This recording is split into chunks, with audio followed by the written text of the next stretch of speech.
Hey gamers, and welcome to round 4 of the Developers Workshop podcast. As usual, we have a great lineup of developers on hand to answer your questions and provide insight into the indie game scene. Joining us this week we have Craig Mooney, artist and university lecturer of game art. Hello. PJ from Team Blacksea Odyssey, the makers of Blacksea Odyssey. Hi. Mark Wheeler from Cold Furnace Studio, the makers of The Undying. How's it going? And as always, our very own Jay Adeloye from Drop Dead Interactive, the makers of Gear Gauntlet. Hey guys, how's it going? And my co-hosts today are Worrywart. Hello, I'm making nothing right now. And Aussie Gamer. Hey YouTube. I'm not actually sure why I'm here. I'm just a ring in. No, just kidding.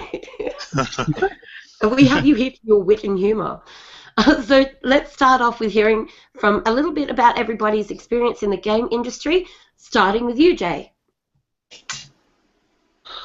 Yeah, so I'm an indie developer of Drop Dead Interactive, as Bella mentioned. Currently working on a title called Gear Gauntlet. It's a sort of brutal Super Meat Boy style type of game, which offers lots of replayability, lots of laughs. It's a really Twitch-based game, super fun. There's plenty of articles and videos about it all on the internet. Check out the official. At the moment, but I do have a few little projects running around in my head, and every now and again I get them out onto to my game dev time. So yeah, keep an eye out for what I'm working on. Awesome. Mark, why don't we move to you next? Oh, okay. It's kind of caught me off guard there. I was expecting sequential. Cold Furnace Studios is, well, as you know, I'm the CEO and the military advisor, and currently serving. We believe that involving the community of veterans is a good thing to do. So we have a healthy input from that community in the development of the Undying franchise. What we're working on right now is an FPS RPG, and the experience that we've gotten so far, that we've received so far from the independent scene here in our neck of the woods, it's been extremely positive, and people are really excited to see a new studio. We're not really an indie studio; we're more of an independent studio that's working on AAA-sized games. So it's a bit of a unique project that we got on the go. There have been some other studios that have done the same thing, and we know it's going to be successful. This game is the game that we're trying to debut is going to be very heavily based on experiences, not just fiction. There's going to be a lot of truth in there. There's going to be a lot of, I guess you'd call it, real life scenarios. So I'm really looking forward to seeing this come out, and I'm really looking forward to introducing the gaming community to something a little bit more visceral. Awesome, that sounds fantastic. I'm really excited for this title because you guys have been doing an amazing job at giving us almost nothing, but enough to sort of have us sitting on the edge of our seat going, ooh. OPSEC. Awesome. So PJ, would you like to go next? Yeah, so we were working on a top-down shoot-'em-up about hunting giant space creatures. So you play this old man, and he's sawing a space board. It's like a spaceship, but it's like somewhat like a surfboard. And you're throwing spears at the giant space creatures, and you have a harpoon, and you like rip them apart and whatnot. So it's an indie game. There's 3 of us working on it. We lean towards very open development, very similar to what Mark said. We Twitch stream our development. We do weekly blog posts. We're having an open alpha that's releasing in about a week. So we're all about getting feedback from the community, getting their input, what they think, ideas, and whatnot. And so far, we've been receiving a lot of positive feedback, and it's been working out pretty well. Yeah, I'm looking forward to the alpha. Wink, wink. We're pretty excited because we've been fortunate to go to a lot of local events where we've gotten a lot of people to play test our game. but the alpha version is going to have our first Kingfish boss, and it's like 5 screen sizes, and it's very different from what we have so far in terms of content. So we're pretty excited to get feedback on that. So hopefully that goes well. Awesome, I'm sure it will. And over to you, Craig. Let's hear a little bit about what you do in the gaming industry as far as a game artist goes. Well, I'm a bit different, I suppose. Is that I was going into the industry when I graduated about 3 years ago, and I just got offered a job teaching instead from my university, and it was a bit of a troubled time to be going out, because in the UK we had like 3 enormous studios close their doors, so I basically just grabbed the first job I could get.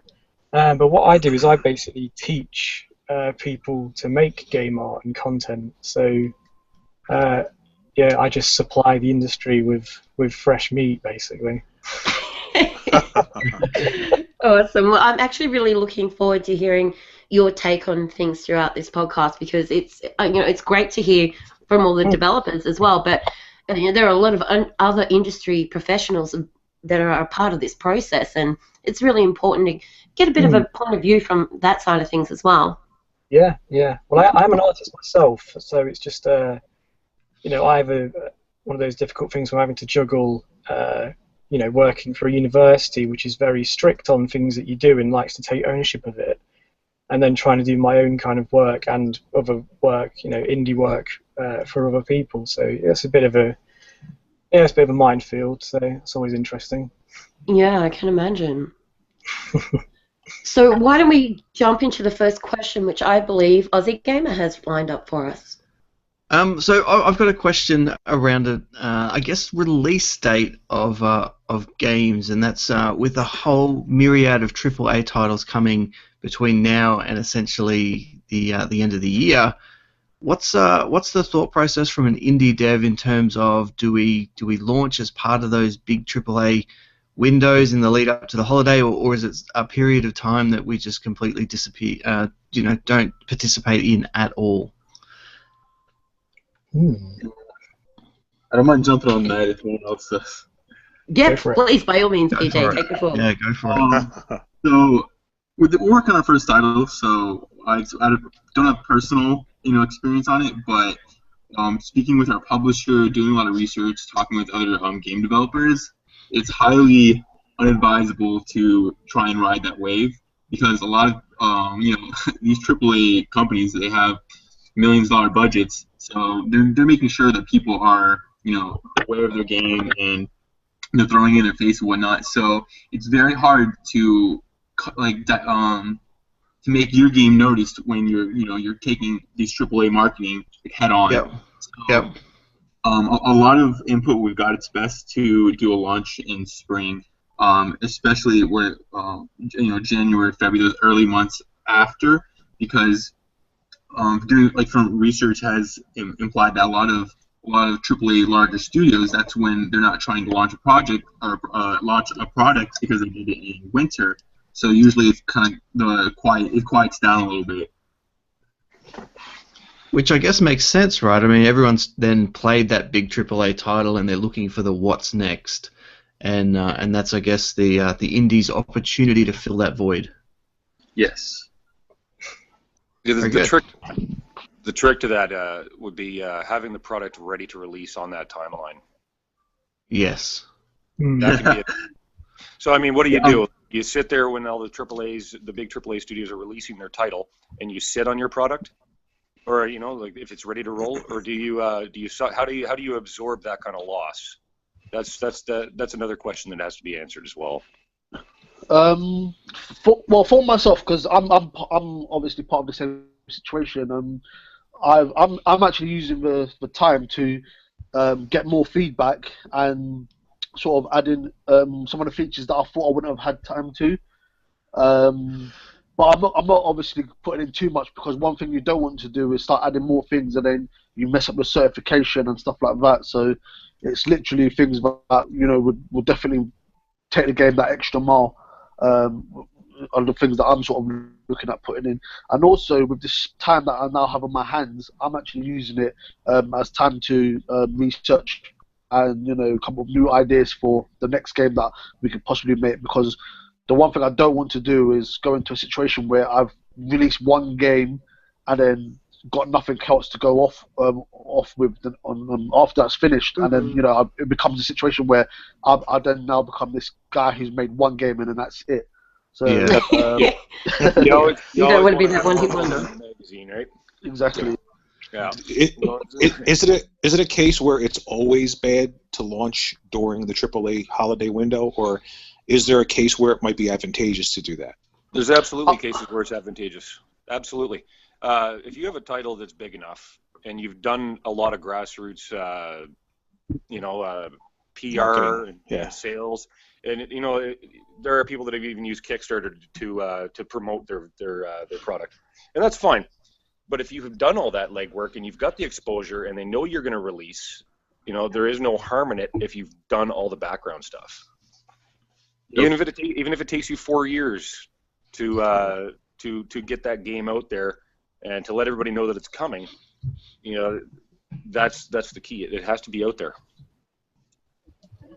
And so you have to be, you would have to be a little bit bigger budget than a traditional independent to do all that.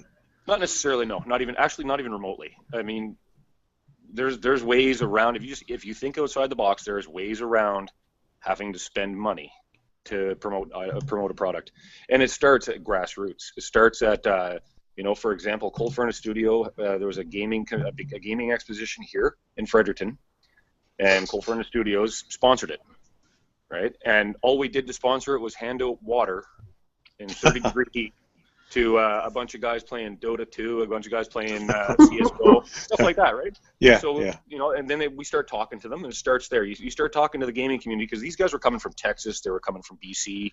You start talking to these people, and now the word of mouth gets around, and that's the very start state. $1,000 can go a long way, but if you have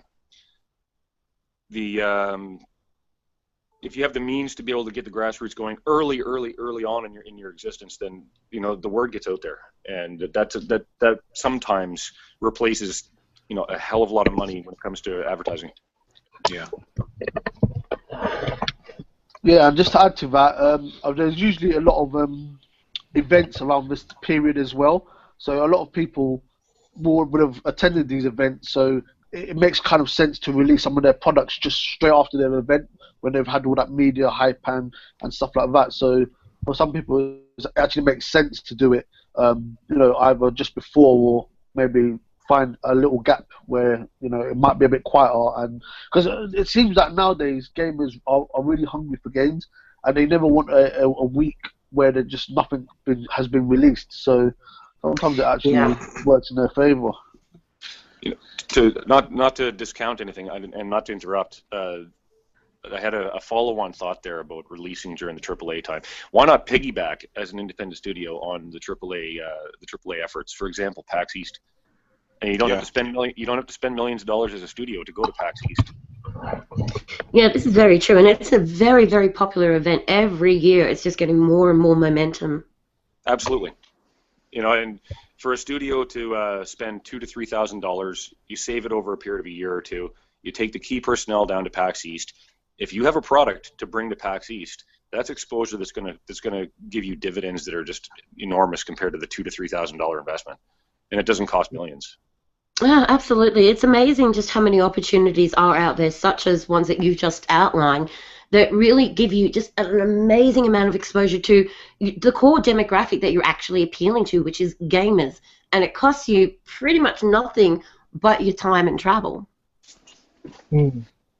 Yeah, You know, something what Mark was saying about piggybacking is that as the period before, like, say, Christmas, there's always a time when they, on some of the indie kind of forums, that they start advertising games to kind of plug in that gap before the big seasonal kind of event. So you have a lot of more affordable games available on all the stores, like for Halloween and for Christmas. There's always kind of games that they're almost seasonally thematic, and they always become available then. So that's kind of a good time to jump in on stuff like that, because it's building up to that big event, isn't it? So I've noticed that. Definitely.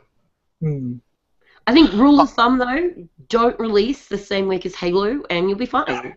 I agree.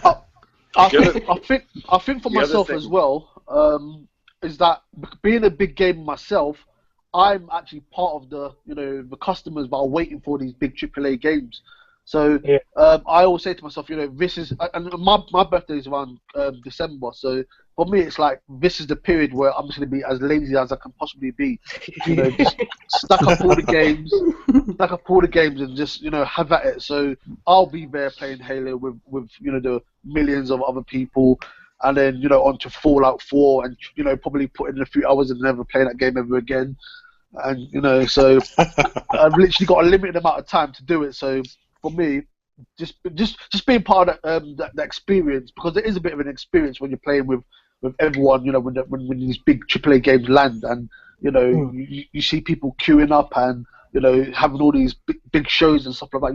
You just want to be part of it, and I think these are the good things about being indie, because you're not sort of forced to have to work when you want to be enjoying some of these experiences. So Yeah, for sure.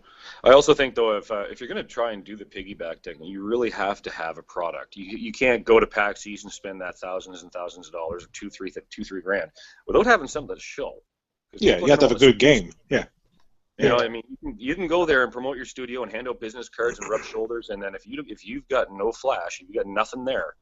You don't have a booth, and you don't have some sort of software or some sort of game to show people, you've wasted your time and effort. Oh, absolutely. But that's been done recently, actually. Oh, really? Yeah, unfortunately, it has been done recently. I'm not going to tell you guys who, because it's not nice and it's not fair. No, let's not throw anybody under the bus today. Exactly.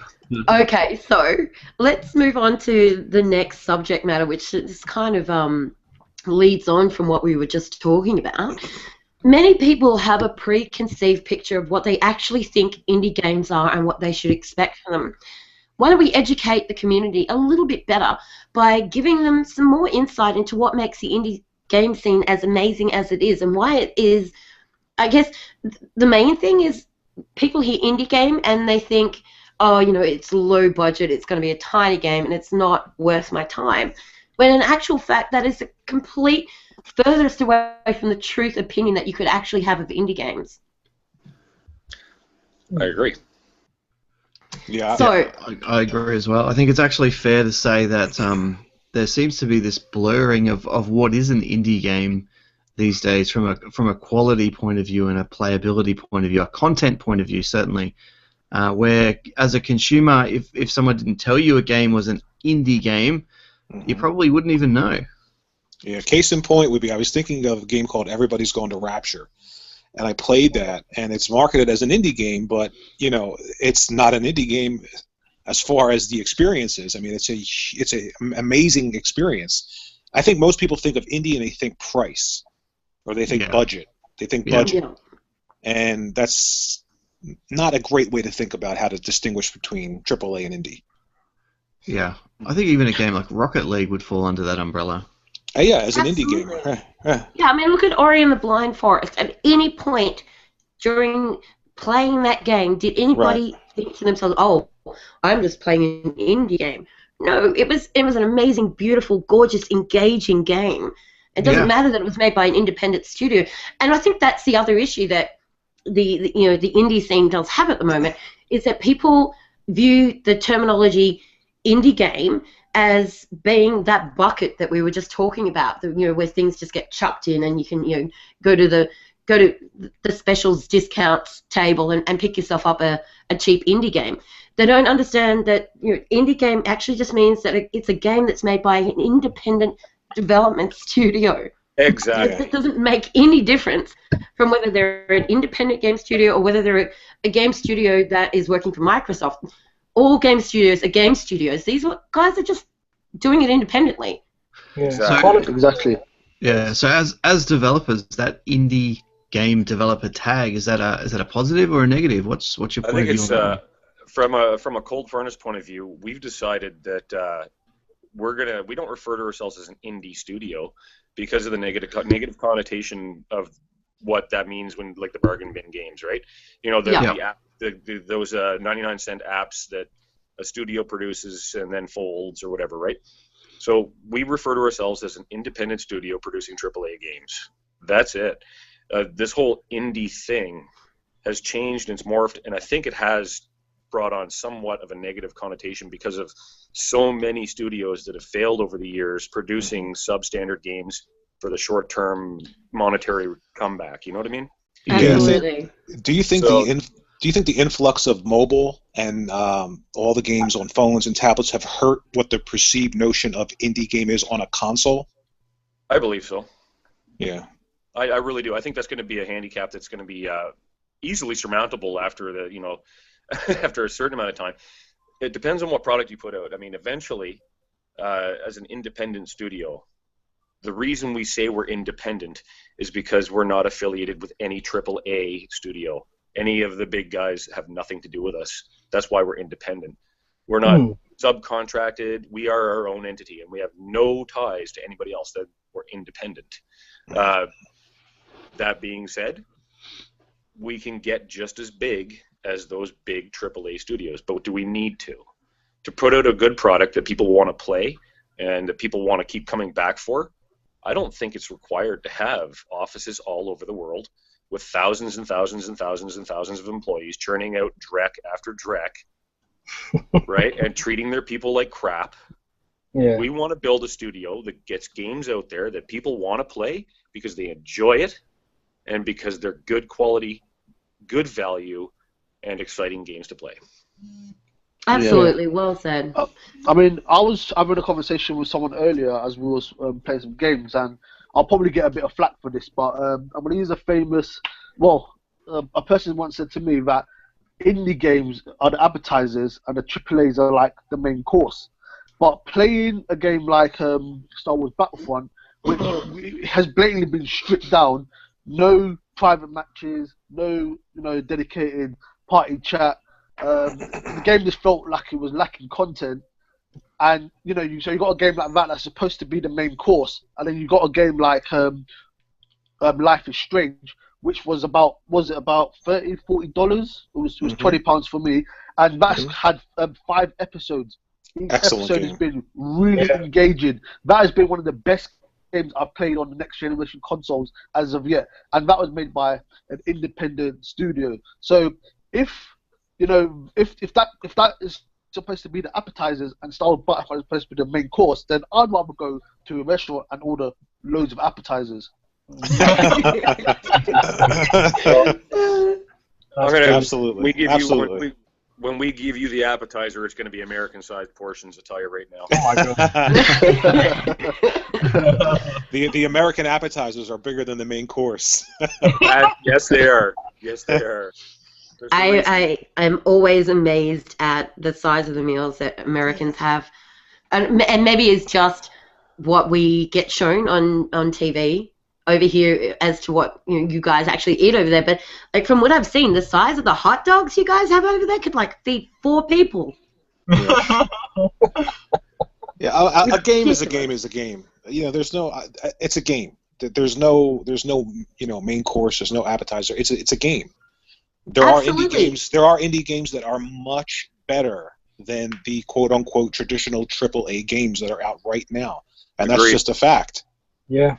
Yeah. So do we think that maybe the media needs to start moving away from attaching, basically a hashtag of indie game and indie dev to everything that independent development studios do, so that people stop actually looking at the games going, it's just an indie game, as opposed to, look at this game, let's go check that out, or that's a really cool trailer, maybe I should play that game. Well, I can pipe in this one, sorry. Before I forget what I was going to say, that's something I'd never trust the media to do. That's why we've taken the power from them, and we don't advertise as indie. Yeah, they have to classify. They can't think outside the box. There has to be a classification. They love their labels. We've given them a custom classification that describes us perfectly. So that's what they use now. Like, they don't refer to us as an indie studio. I think that while some people may have negative connotations of indie, I don't think that everyone does. I don't think it's necessarily a bad classification. People have certain expectations of indie that are also positive. It's hard for a AAA studio to go try something new because it'd be a huge risk. It would be exactly a risk for them. So people expect indie games to have something more unique or a little more creative features or gameplay or something like that. So I personally, when I think of indie games, while there is a lot of oversaturation that can lead people to think, oh, it's lower budget, less content, or something. When I think of indie games, I think of games that are like a little more creative, they offer a more unique experience. So I don't think it's necessarily entirely negative, and I don't think it's necessarily a bad thing to market your game as indie. I feel like it varies from game to game, and it kind of depends. Well, it depends on your strategy for marketing as well. I mean, if you want to start audience, it's a way to get a start audience, and word of mouth spreads from there too as well. Yeah, absolutely. And I guess, following on from that, we've had a look at what we think is the negative connotation that's associated with the terminology indie game. But do you think that there's also, and I mean, in my opinion, I agree with the statement I'm about to make, obviously, because it's a statement I'm making. But do you think that there's actually a beneficial side to having that indie dev and indie game label stuck on things, because people look at it and they go, oh, it's an indie game. I know this is going to be creative. I know it's going to be engaging. I know they're not going to waste my time. It's an indie game. I'm going to go check it out. I believe so. So go on. No, I was just going to say that what I've noticed is that people associate them indie games as being conceptually more adventurous, and like you guys have been saying, just because they're an indie, there's no compromise in quality. If anything, what we're seeing now is it's more impressive than some AAAs coming out soon. So definitely, it's definitely an attractive thing to have that title. Okay, yeah, and so I was just going to say, people like Team 17. What they're doing, they're trying to, show people the positives of, the indie scene and stuff like that, and, they're really pushing forward this whole indie label, and, you see the other few publishers are sort of following suit, and they're really bringing to light some of these, rare gems that may not have been discovered. Is that Allison Road you're talking about? Yeah, well, Allison Road's one of the ones that they've just partnered with. They just signed, it looks amazing. Yeah, exactly, and, everyone was like, oh, yeah, amazing game, blah, blah, blah. And then, all of a sudden you hear, oh, Team 17 are partnered with them. So now this game's going to, they were able to stop their Kickstarter because now they're going to get the funding that they need to be able to, properly work on the game and, do right by, the original idea and stuff like that. And then there's even games like The Escapist where, it was one guy that started making that game, and that may have been a game that he released on, one of these online distribution sites, and it could have just went down the pan. But Team 17 helped make people aware of this game, and that game has gone off and been really successful. And then same story with Beyond Eyes and Podarium and all these games that Team 17 are helping to sort of bring to light, and things like that. It really shows you how a community can come together to make something into something really good. And that's where independent games and the independent developers really shine, when they can come together like that and basically turn that negativity into a positive thing. And at the end of the day, people just want these these pieces of entertainment to experience, and that is what independent games are, as well as AAA games. Just entertainment for everyone. So there really shouldn't be this thing. Well, any difference between them. The thing is, the difference does exist, and it's popular opinion. It has nothing to do with what we believe. It has everything to do with what the popular culture believes. And as far as I'm concerned, and from what I'm reading and from what I'm seeing, the term indie is pretty much a dead end now. In the industry, it's just it's a handicap. I mean, it's fine that there are certain good quality products are actually making headway and using under the term indie, and that's fine. but I think they're becoming the one-offs, and they're not going to be the norm. I think it's actually going to get worse. I think that if we refocus, because the common person or the common gamer, the guys that's out there on the ground that are trying to enjoy our products, I think that in the end, the majority of them have a negative connotation with indie, the term indie itself, regardless. Yeah. Indie means the same thing as independent. That has a different feel and it has a different resonance with them when you say independent versus indie. Indie connotates, what's the word for it? The fly-by-night, the shoddy product. Yeah, they think about price. They think about how much they're going to spend. They're going to spend less than the traditional $60 AAA game. Yep. It's going to be a 2D game maybe or a 3D game, but not good graphics. Right. Short. Right. Yeah. Whereas independent means, it's a small group of people working on a game that could be just as great as a AAA. Exactly, and it's a lot easier these days for an independent studio with a small budget, if not no budget, with just a bunch of guys or girls that want to get together and put out a good game, because of the what Unreal has done with their engine, because what Unity does with their engine. It's a lot more things are accessible to put out a better quality, product. Yeah, I mean. We're releasing the Undying in Unreal 4. Yeah, it's amazing, right? Why not, right? We originally were going to release in another engine, but Unreal 4 became available, so we went with Unreal 4. Why wouldn't we? Oh, exactly. Why wouldn't you take the Ferrari? Hell yeah! and shots fired. Is going to drive that Ferrari like we stole it. Oh, it's awesome. With the license plate independent. Absolutely. Hashtag indie on the license plate. Awesome. Oh, that's fantastic. So I think Worry has our next question lined up for us. Yeah, I'm going to bring something up that you guys and gals probably haven't heard much about this generation. It's resolution. So, we've all seen it the past couple of years, gamers complaining that everything that they play should be at a certain resolution or it's no good, no matter what. So what do you think about that whole concept and how it's been played up this generation? I'm sure it depends on the style of game. Okay. Doesn't it? Yeah, well, I mean, I agree with your line of thinking there. I think where this topic of discussion is sort of heading is more to the point that regardless of what the game is, whether it be a side scroller, or a FPS game, gamers expect, and not all gamers, but there's a large proportion of them at the moment, expect everything to be at a bare minimum of 1080p 60 FPS. And if it's not, they automatically boycott it, or they just use the next 3 weeks to sit on Twitter complaining about it.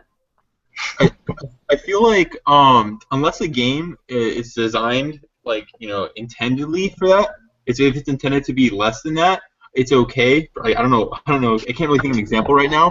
But for the most part, with the tools out there, there's no reason that it shouldn't be 1080p. With 60 frames per second. I mean, Craig, as an artist, you obviously know more about creating textures, certain resolutions and stuff like that. What do you think about, getting games where everything is at 1080p and stuff like that? Well, that's the other thing, is it's based on the engines you're using as well. It's a bit like with the thing of Unreal 4 being it's so powerful now. It's a massive jump from it used to be 2K textures, for big hero assets and stuff, and you're jumping up to 4K. As long as the engine can stream all these textures and everything, then it's fine. But if you're literally compromising, how well your game runs just for the sake of something like that, I don't know. It's isn't it always about gameplay? And if a game can play well, then it's good. Yeah. Just because it looks pretty doesn't mean it's going to play great. Exactly. Yeah, I think that's the sentiment. Is it always... Is it an all or nothing approach this generation? If you have a game and it's coming out, the first question shouldn't be, what is the resolution? Yeah. I think that's the sentiment. I think that the other thing you have to keep in mind is it pertinent to the game? You mentioned Bella mentioned side scrollers, and if you're going to do a game that's fit for 8-bit, embrace the 8-bit. You know, there's a whole generation of retro gamers out there that appreciate that graphic. So does it need to be 1080p in 8-bit? No, it doesn't. But as the content in that game had better be solid. Otherwise, it's just an 8-bit piece of crap, right? Definitely. Exactly. You need to stay true to the game and what the game is actually meant to be trying to achieve, and not trying to set these particular goals, standards, and resolution rates based on what you want the community to see in the spec section and go, oh wow, the specs say it's 1080p at 60 FPS. That's good enough for me. I'll play it. You want them to actually engage with the content and look at what the game is, what it's meant to be, and what it's trying to achieve, and want them to participate and engage in that. You know, I think we're right back to that perception between indie and AAA again. Nobody's complaining or even thinking about what the resolution is of any quote-unquote independent game coming out, but those AAAs that are coming, they want to know. Well, you know, the biggest thing here, and this is where the demarcation line that I've seen is, if you're putting out FPS or RPG, or an FPS RPG, the benchmark's been set. And if you fall below that benchmark, then people are going to bitch and complain. Yeah. You know, I mean, the standard has been set for certain games to have certain resolutions, and God forbid you go below that, because now nobody's seeing it. And we understand I'll tell you all about it on Twitter. As a studio, we listen to stuff like that. We don't want gamers to not play our games. We want to have people to have fun. So if we have a standard that's already been set by the industry for a resolution for a certain game type, well, we're going to follow that, and if not, go better. So what do you make of comments when people say stuff like, "Oh, but the devs of late are just lazy"? Man. I think that a lot of negative comments that come out are usually by people that are less informed. People that have a little bit more information, a little bit that maybe done a little bit more research, don't necessarily make negative comments like that. I've noticed a lot of the negative comments that I've seen about certain games and stuff like that. It's people that are just going to be generally unhappy anyway. Yep. And what makes them happy is to be negative. But and let's be honest, sometimes a developer can hit a certain resolutions in one place, but they can't in another. And as long as the game plays well, you should be happy with that.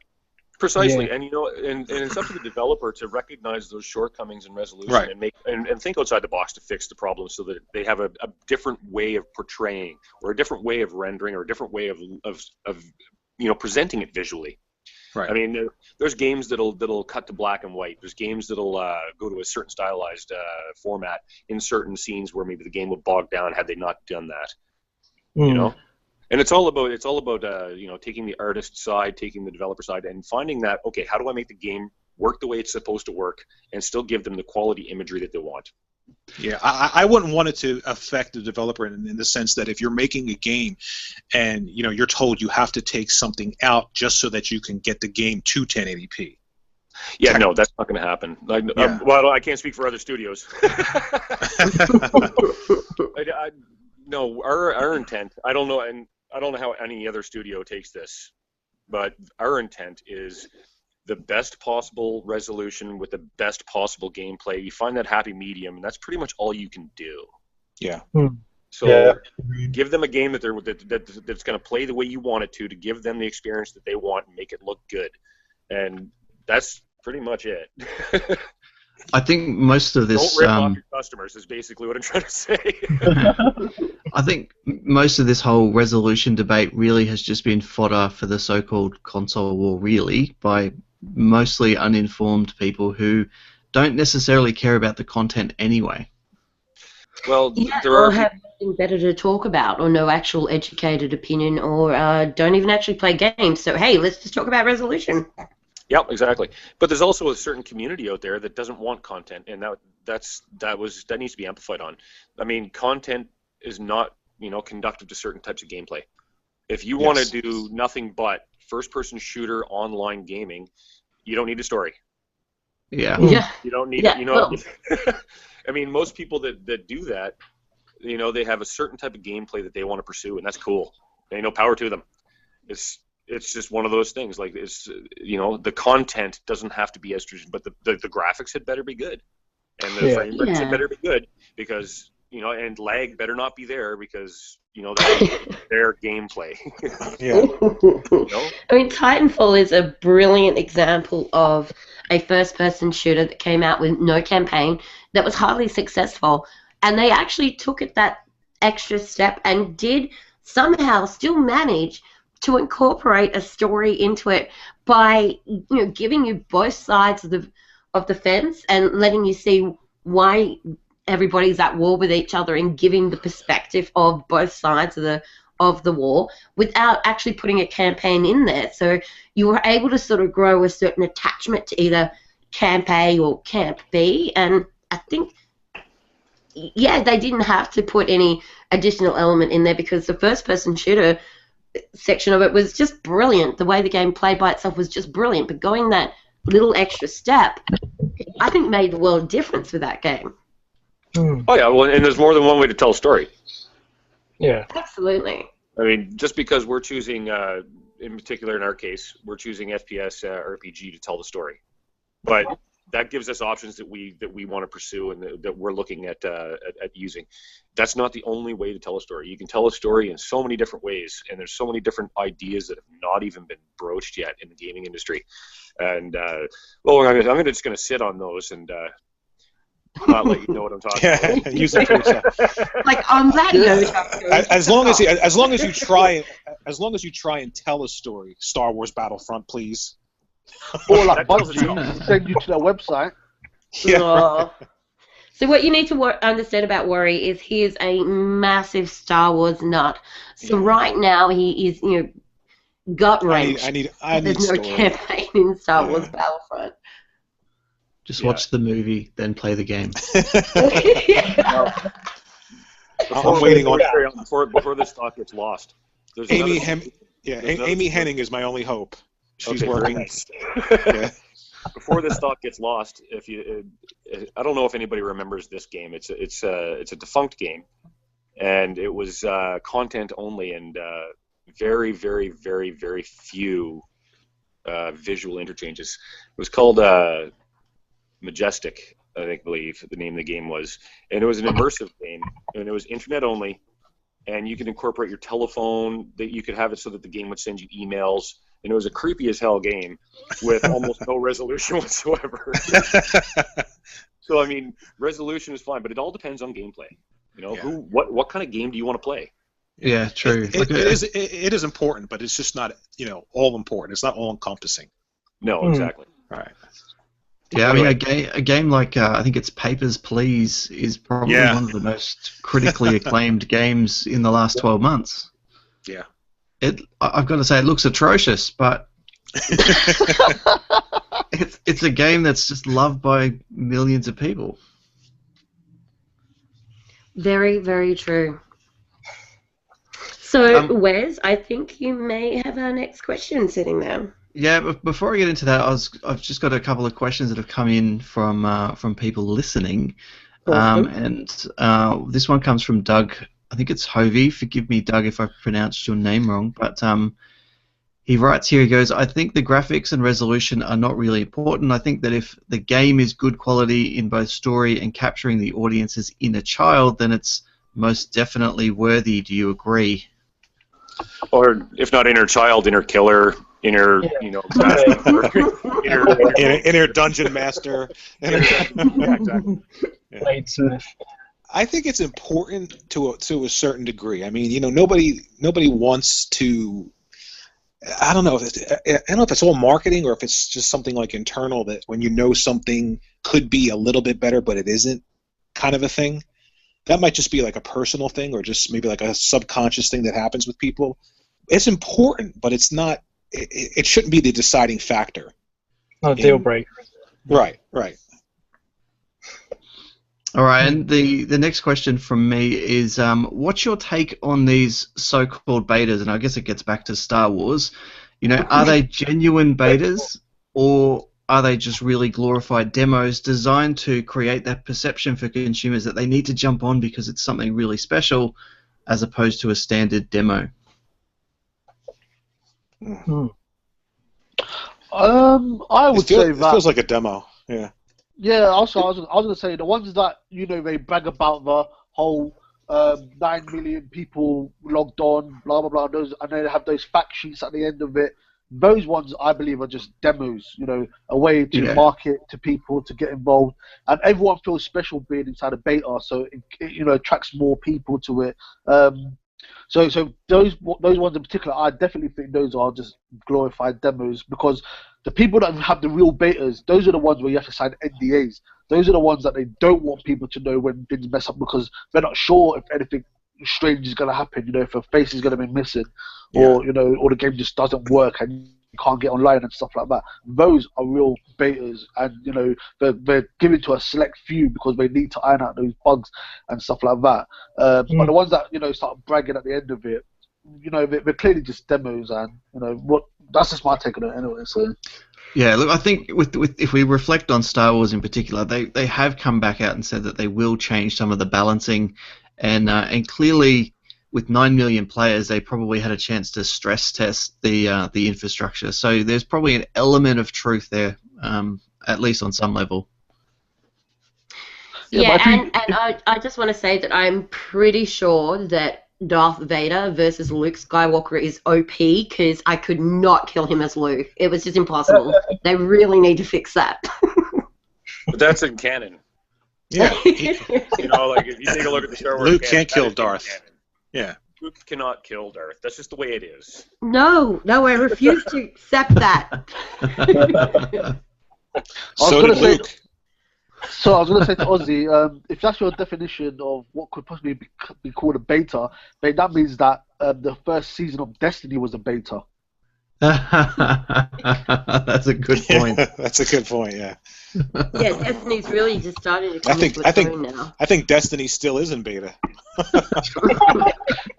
Well, it's got 10 years to iron its kinks out. Yeah. Well, there's a game that you can launch without a story and wait a year to add it in. As a matter of fact, there is. It's called The Long Dark. It's also an independent studio, and it's the same thing. They're sandbox mode. They've released it, and they're going to implement the story afterwards. Yeah, there's a novel approach. Do we think that what used to be traditionally what a beta should be, where people would sign up for it, and you would go into that beta knowing this is not a complete game? There are going to be problems here, and my job as a beta tester is to push this game and find those problems and then report those problems back to the developers so that they can fix those issues before they release the game into the mainstream, as opposed to what people now seem to think of it as, I get to play this game early and I get to do it for free. I'm going to jump on the beta and I'm going to play, and then I'm going to jump on social media and I'm going to complain, and it's going to be fantastic. I think that the meaning of beta tester has been lost to some degree. Yeah, exactly. As a matter of fact, our procedures are looking at that right now. We have measures in place to sort of mitigate that sort of, there's got to be some sort of, I would like to institute a global training for beta testers. It would be awesome if I could get like some sort of workshop where this is how you report a bug properly. This is how you do this. This, as opposed to getting somebody who doesn't understand the procedure and maybe sends negative comments with no actual feedback. Yeah, exactly. Like, I don't know whether this is possible or even slightly feasible, but if you're going to be a beta tester and you log in with your gamer tag into that game, if you don't provide feedback from the beta, then your gamer tag isn't allowed online in that game. There needs to be something put in place where it goes, if you're going to beta test this, if we're giving you access to this to actually test the game and provide us with feedback, and you don't provide us with feedback, then we're not letting you on our servers. Well, I don't think necessarily that heavy-handed, but I mean, there could be something as simple as a questionnaire at the beginning, and you fill out the questionnaire of what you're willing to provide as a beta tester, and if you don't hold up to that, once a week, a situation report perhaps, or something like that, where there's some feedback that's valuable that we can improve the product. Yeah. It's one thing to be a beta tester and say, I'm playing this game and and it's all cool and everything and it's got bugs and I'm going to talk about it on social media. But it's also the developer's responsibility to set the beta testers up for success. And just to not, throw out, invites to beta test to just everybody. You have to actually figure out who do you want to beta test and how do you get to that audience, right? Yeah. It can't just be willy-nilly. And I mean, we can complain about beta testers and the product and their feedback all we want, but we have to take some ownership as a developer for not setting them up for success. I just want to jump in a little bit because we're actually releasing like an alpha demo in like a week, and I completely agree with you. Built into like our alpha demo, we have like a feedback system. Like we have a whole entire feedback system for doing that. So it's not just like okay, play the game. It's like we're building a system for how they can report bugs or report feedback, and we have like guidelines or the things to like look for and consider. In terms of finding the right people, we're trying to get out to people who are interested in our game. We want a target audience playing it, so we want people who that are eventually, hopefully, are going to end up buying the game to play, and we want them to provide feedback. So we're hoping it works out well. We've gone to we went to a convention the other week, and we had several hundred people play the game, and of just observing them and taking down notes, we feel that doing an alpha demo through this method will hopefully be effective in terms of like development and also in terms of like how we're marketing the alpha demo. We're letting people know, hey, it's an unfinished product. We're doing it because we want feedback. So we're not saying, okay, hey, here's just a version of the game to play. So I think it's a lot about how you portray it as well. Is that a little bit scary, throwing that game out in the wild? We're pretty excited. We're not really scared because it's an alpha demo, so we don't have like the whole entire alpha because it wouldn't be good giving you the whole game away and a lot of it's buggy or not. So it has a portion of the game that contains like all the general gameplay. So we do eventually plan to come back down the road when the game's further along and do get some go through a professional QA agency. But right now, early on, we feel like it's a good way to get like general feedback in the game. We're honestly excited because a lot of people have been wanting to play the game. They're like, hey, we want to play a demo of this game, and people keep asking about it. So we feel like it would be a good way to get it out there. While at the same time, aggregating feedback and seeing people think about certain things. Like I mentioned earlier, we have our first Kingfish boss, and we have no idea what people think of it because it's so different than from what we've developed so far. So we feel like it's a good way to get a large amount of input on something like that. I think that's commendable. I mean, I come from a background where letting things out of the bag is contrary to my nature. As Bella can attest. The thing about getting a game out in the wild that makes me nervous is it's information that I have, and I'm not done with it. You know what I mean? So for you to actually to go and do that, that takes a healthy approach to risk management, and I commend you guys for doing that. That's pretty cool. I don't know if I'd have the same cojones doing it, but it's now something I'm going to consider. We're very sure of. We're making sure that this demo, the portion that we're releasing is polished. We're making sure we're getting rid of as many bugs as we're aware of. So we're not just throwing something out there and being like, okay, here's this. You find the bugs for us. You find the balancing issues. So we're trying to make it as polished as we can before we release it. So the goal is to okay, internally, this is what we think is polished. Here's we got rid of the bugs, but let's send it out there and see if we can find more design issues, more balancing issues, more bugs. So that's why we're so comfortable doing it, is because we feel like we're pushing out something that we're okay with people playing. Yeah, you've got the right approach in that regards, and that's really cool. Yeah, and it does sound like you're approaching the launch end of the development cycle as opposed to the ideation part. Yes. Sorry, Jay, I jumped in there. No, I was just going to say I did a similar thing, but not having a publisher and not having loads of money to, necessarily do the QA and stuff like that. I sort of had to rely on the people that had shown interest, and being someone that I didn't have a background in development where people knew who I was and stuff like that. So for me, I didn't see it as I need to hold tight onto this information. For me, it was like, if people play it, then that's great that people actually wanted to play it. But what I found from just giving it to a select few of people and I I told them this is an alpha. Things will happen, stuff like that. And what we found is that there were some people that came out they were so good at the game that we ended up saying to them, okay, do you know what? We need you to actually test the rest of the game, because the game it's a hard game, and there was a point where some of the levels were new to me, and I struggled on some of the levels. So we found these two guys that were actually so great at the game that I actually named one of the levels after them because they were just that good at it. So sometimes being independent and really small, you can get away with just being able to just give out the game and stuff like that. And people could have just freely shared the game out because we didn't have any signing or anything like that. It literally was just the executable. But people, they actually, some people can be trusted in the world. So for me anyway, it worked out quite nicely. Just handing it to a select few and being. And that's actually quite genius, naming that level after that guy. I mean, you're at the point where you can engage grassroots, and that's reaching out. That's it's really cool. There's not a large studio that would do something like that, and to be able to be at that point where you can engage in the community so directly is really cool. I agree.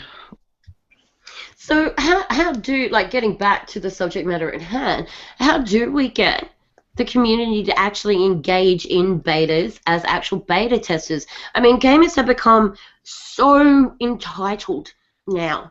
Do developers maybe start taking the line of, right, if you beta test our game and you actually provide us with feedback, you will on launch get a free skin for your gun, or a free color for whatever it might be.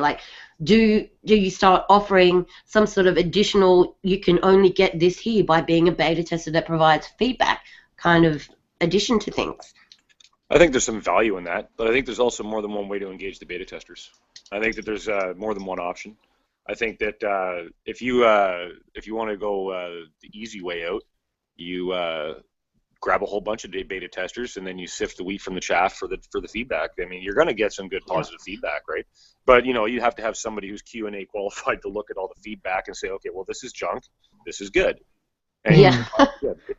So I mean, it's that simple. But I think the other way to do it is, if you have a beta that you want to test as a developer and you want to make sure that this product gets tested properly, you have to have your Q&A game on board. I mean, you can't just throw out a beta and say, test this. You have to plan, and it's our responsibility to make sure we're doing our jobs right.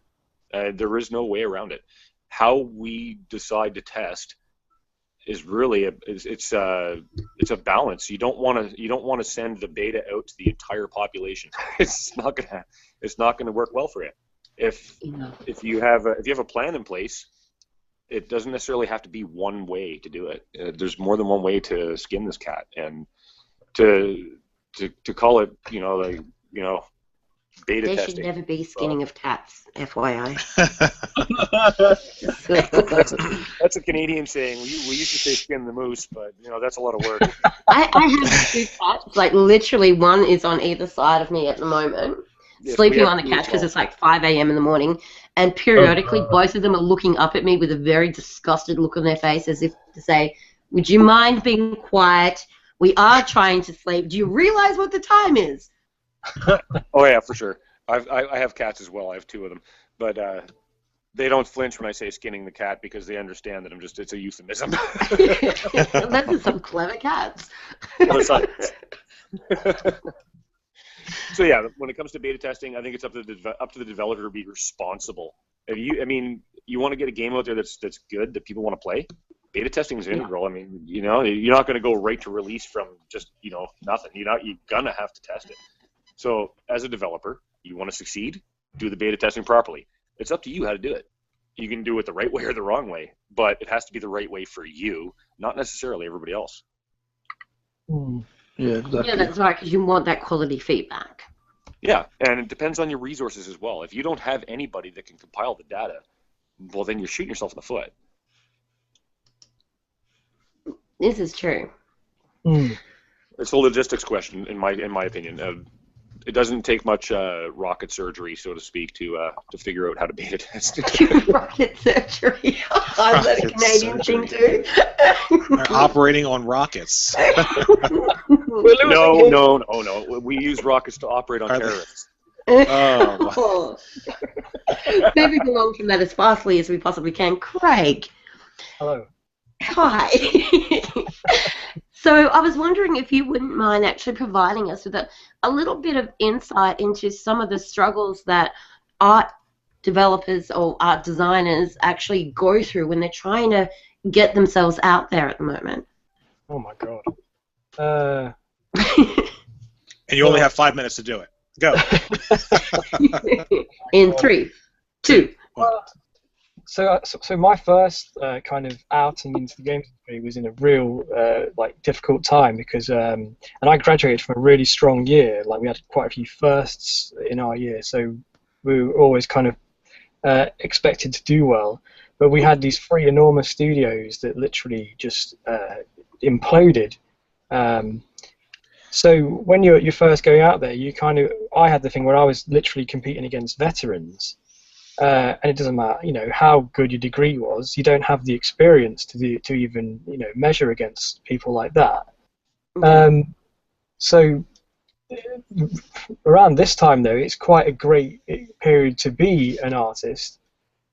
The one thing that I worry about with people on their first kind of outing out there is that there are so many like these smaller kind of courses and stuff like popping up.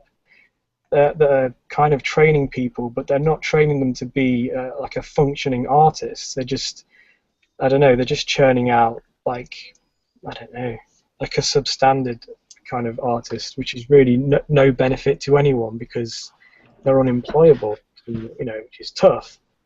Can artistry be taught, or is it natural? Well, that's the thing, because it's when people say, oh, you're so talented, you're so skilled, what it all comes down to really is that you're a good designer, whether you're a photographer, a painter, or a game artist. It's all about designing something. It's not really based on like this hidden power. It's just being someone who's worked and worked to be good at something. So and it's artistic judgment that is taught. So if you've got a keen eye for something, there's something you have to basically work at so that you can provide work that is, an acceptable quality for people to use, and and so you can further your career within whatever industry that is. You have to train that judgment, so you're reliable.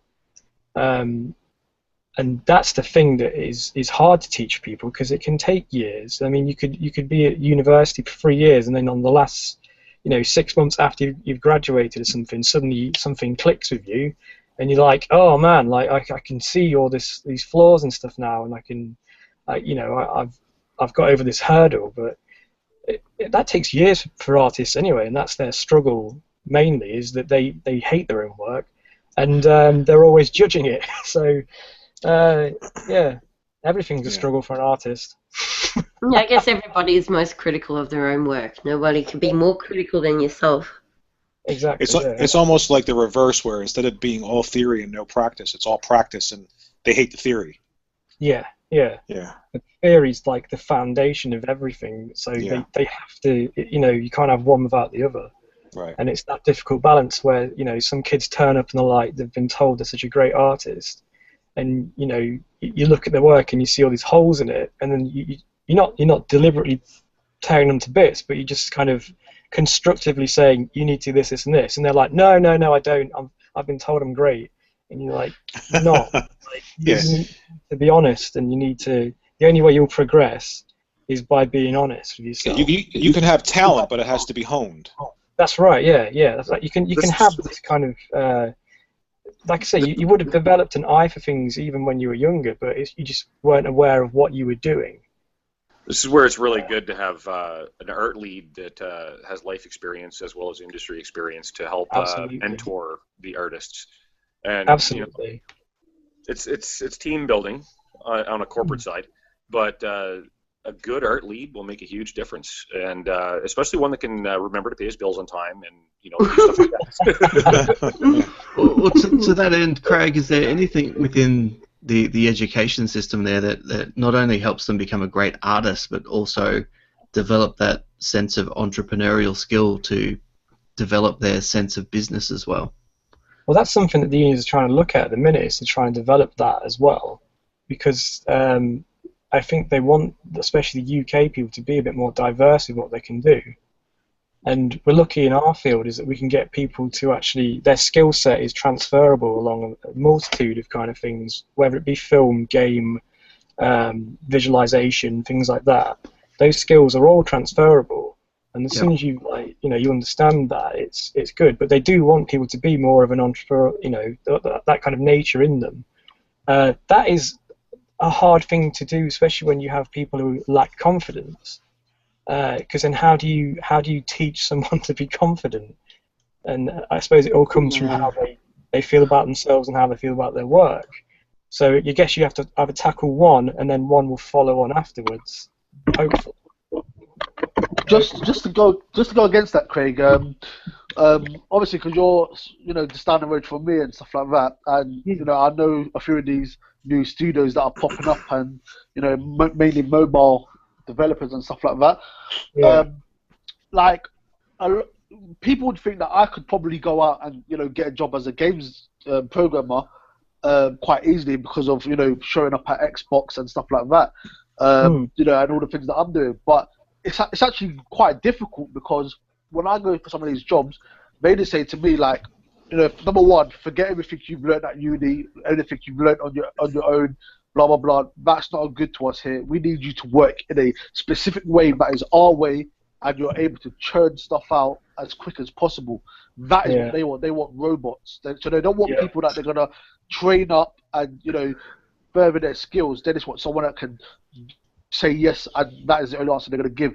And also, being someone that's worked for many years, I've got myself to a position where I am on quite a nice salary, and trying to go into a games job, they say, okay, which AAA studio have you worked for? Which mobile studio have you worked for? You haven't worked for any. Okay, that means to me that you should start at the junior level. So we want you to start at junior level, or because we can just go out and hire some graduates.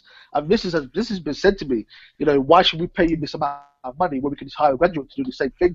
We don't really necessarily want your experience. We just want someone that can code.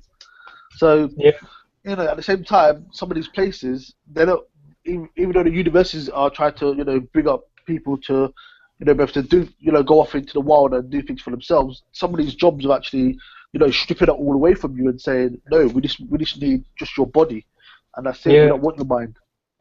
That's the weird thing about it, is that they only want Jay for his body, not his mind. Well, I got a slightly different approach. I think that background experience is important, but I also feel that talent is important. Just because you've worked at a AAA studio or you've done work for a big company doesn't necessarily mean you understand the concept that you're being given to work with. If a person can't bring the vision to life, then maybe their talents are better used elsewhere. I mean, regardless of their background. If somebody is good to go, and whether they're an intern or a veteran, it doesn't really matter if they can do the job. Yeah. Absolutely. It is a difficult one. I mean, I had a couple of students. They did an internship for it would be an indie kind of company, really, and they ended up taking the leads on it as conceptually. Well, not really the leads, but they did a bulk of the content for it, and that's unheard of. But this person put this faith in them to deliver this stuff, and they did, and the game's out now. So it's like I would, in my wildest dreams, I never would have expected that to happen. But I'm not gonna. I'm in a unique position where being serving military, and a paratrooper, all that crap, multiple deployments. I've discovered over the years that it's not always the guy in charge that should be in charge. You know, Yeah. There's guys that are you know, like you get a corporal and you get a sergeant, and you turn around, and when you know the metal starts meeting the meat, you tell the sergeant it's time for him to go take a break, and the corporal starts running things because he's going to get the job done. And that's the same in the industry. You know, that translates. And I'm actually kind of surprised that a lot of people don't run into this more often. It's the norm. I mean, just because the person has the title or the position doesn't necessarily mean they're the right person for the job. And it's really you know, it's up to us to figure out, is this person doing the job as efficiently as they should, to the level that they should, to the standard that they should, or should the person that's under them, that's really doing the performance and making them look good, be the person running the damn show? I agree with that 100%. Yeah. That's why my boss will be fired. Well, I hear lots of horror stories about some of my fellow artists in the industry, and they tell you stuff about some of their managers, and you just like, how is that person running that department? Because they're just a hindrance in a way, and you don't want someone affecting something like, when you've got such a big product coming out, you want it to be running smoothly, and you want all your people under you to have confidence in you to, like you were saying, it's for the guidance as well. As a lead, you should be guiding everyone, and you should be helping them to achieve the best of their ability. And if you're not doing that, then, like you say, you're just you're blocking things. But I don't know. The UK is a different thing. We love managers. And there are some people that are made for leadership, and there are other people that are made to follow. And I think it's really important that as an individual, you identify which one of those two you are before you try and put yourself into a position that you're not suited to. Yeah. I said there are companies that just want, like Jay was saying, they just want cogs in the machine. They just want asset monkeys, or they just want some people to crunch code, and that's it. And, well, let's face it. When you have somebody who's in a position of leadership who's not up to the job and they know it, how often are you going to see somebody step down for somebody and let somebody else take the lead? It's very rare. Yeah. I've seen it myself in the forces, but it's rare. You're not going to have somebody with the integrity to say, I'm going to give up this pay and take a reduced pay and let the guy that's working for me step up and take the lead. That's not going to happen. So really, it has to go from top down. I have to hire the right people to hire the right people to hire the right people. Yep. Yeah. Indeed. And I also have to be kind of mercenary and ruthless when somebody is, not doing their job, and somebody below them is doing it better. I have to give them the option of bowing down and trading places, so to speak, or, it's time for the golden handshake. Yeah. Here's your watch. Thank you for your time. Pretty much. And I'm sorry that it's a $10, special watch that's made out of plastic. Because we're an And it also has Dora the Explorer on the faceplate, but you'll be fine. So for a Mickey Mouse watch, that'd be good. And the battery. So did I mention I took it from somebody? Spoils of war. Pretty much. So PJ, while we have you here, I actually have a question for you that I've been meaning to ask. Okay. Why, and not that there's a problem with it, but why an old man? Did you feel like the gaming scene needed a 50-year-old protagonist to really, bring the elderly back into the importance of gaming, or why an old man? Okay, so the concept is actually inspired, in terms of like the story, it's inspired by The Old Man in the Sea and Moby Dick, mainly The Old Man in the Sea. So that's actually where it came from. But so we also thought it would be fun to like do a few things with it. So we made him super jacked. He has like a cybernetic arm. It's like all steampunky. He has like this massively long beard that drags behind him. If you see any screenshots or like gameplay footage, you'll see like the long beard. So originally, I guess I would just say it's from the story, and then we just felt like making him a cool, really old man. So that's about it. I approve. And I usually abide by saying, fight me if you will, but I'm old for a reason. It's called gravity. Now, if you've made it that far, yeah. I have been alive for a long enough time to know how to survive, so go ahead, fight me if you will, but I'm old for a reason. Oh, dear. So, the last thing that we have to have a quick chat about, microtransactions. do we feel like the literally saturated mobile market of games that are pretty much only playable for about 5 minutes before you have to actually sink money into it through microtransactions has leaked into console gaming too much and is starting to become too prominent? If you can play the game and get those same things that you can also pay for, I'm not really upset. But the games where you have to pay for things, just as a not a developer, as a user of games, those are the things that bother me the most. Yeah, I agree, Rory.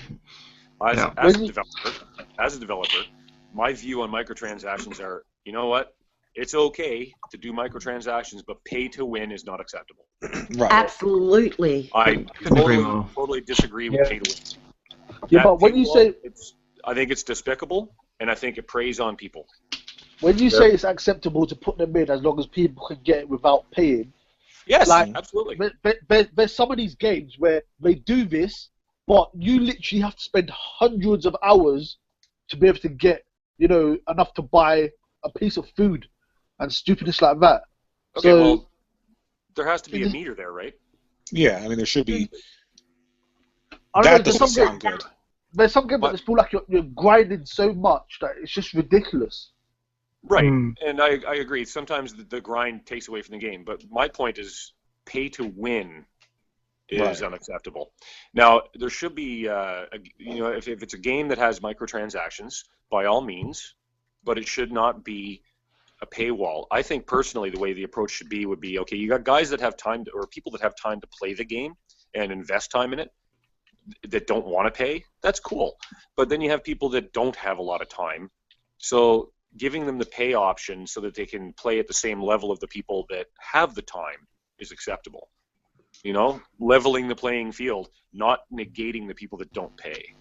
Yeah. I think it would be better if there was a way that, I mean, okay, what you're saying is cool, but I always find that even though these games say you don't have to pay, blah, blah, blah, I always get some kind of pop-up. Oh, do you want to pay to do this? Oh, do you want to do this? It's like, I think, Assassin's Creed was a big offender of this. It kept having this thing, connect to their Ubisoft online thing. I can't remember what it's called. But, yeah, you play it. Like, it keeps on prompting you to do stuff. If I could just play it and not realize that there's any microtransactions there, that would be great. And then if I choose to spend any money, but it's like, oh, I can go to the store or whatever and go buy it. But when when it's being pushed in your face, that is what I don't like. I don't like that either. I don't like being pushed in the face either. Do you think, and I don't know if this is true or not, but do you think that because of, you constantly hear about how the budget for these AAA games has increased over the years, but the price of games hasn't gone up? Nobody's willing to pay, more than $60 for a game. Do you think maybe that's a way that those big AAA developers are offsetting these costs? I think that they should look at it differently. I think they should look at, corporate spending for one. There's no reason to spend several $100 million on marketing. Call of Duty. And they're kind of slow to embrace technology in some instances. I mean, we're still seeing game stores with CDs and game discs on the shelves. Why? Yeah. How many millions of dollars do they sink? Well, they could offset their costs in other ways. And it's corporate responsibility and fiscal responsibility. And you know what? I don't feel sorry for anybody that is not taking their own actions into account when it comes to fiscal responsibility or corporate responsibility. You think digital could offset that as well if more people would go to digital as opposed to physical? Yes, please. Absolutely. But why am I paying more for my digital copy that you don't have to print a disc that you don't have to ship to me? That's one thing I have to do. And what about all the collectors who want to sleep with their cases? You can always do those limited edition runs, like there you go. Instead of putting out 2 million copies of the game, you put out 100,000 copies of the game, and you offer it as a limited time only, and then it becomes super collectible.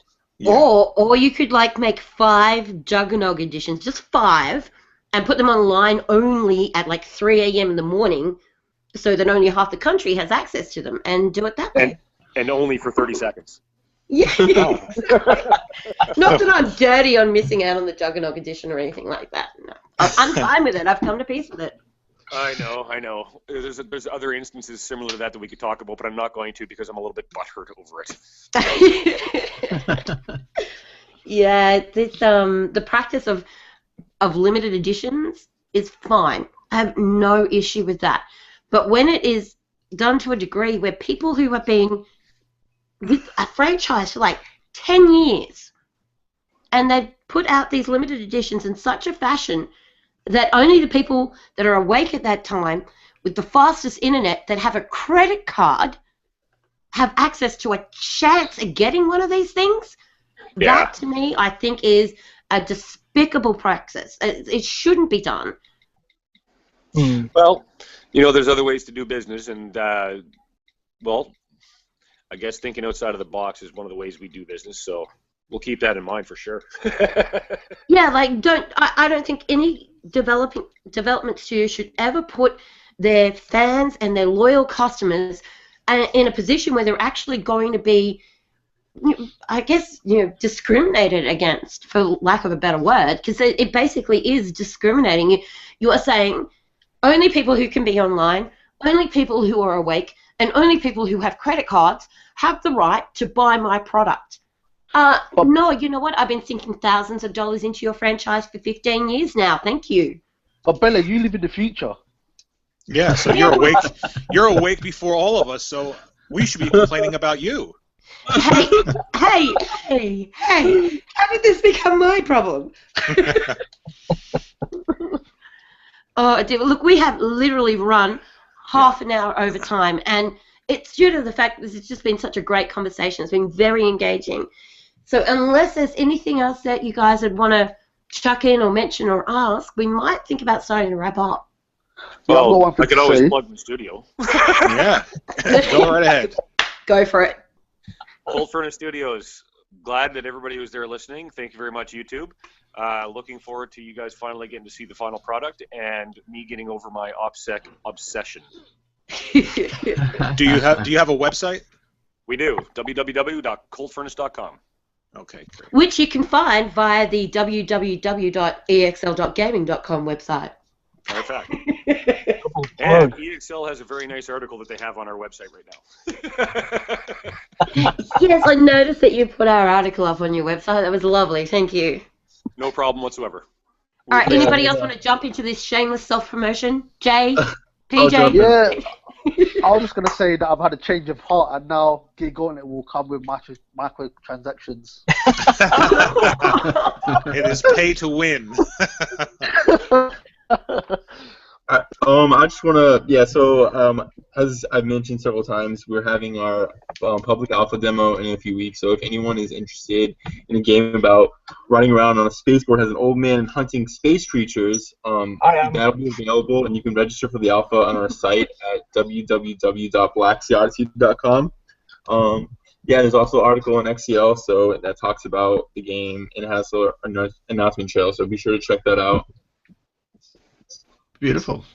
Yeah, I'll make sure that I put links to everybody's websites in the description of this once we stop broadcasting live.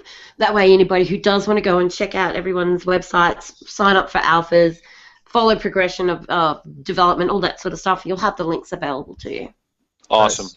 Also, if anybody wants to get in touch with me, I'm available on Twitter to answer questions about Cold Furnace Studios at zombiesodomy is my, It's creepy, but that's my name. How about everybody's Twitter handles in the description as well? Please do. Awesome. All right. Well, look, thank you to everybody who has tuned in and to everybody who listens in the future. If you have any questions at all, don't hesitate to put them in the comment section or contact any of us via our Twitter handles, and we will get back to you as quickly as we can.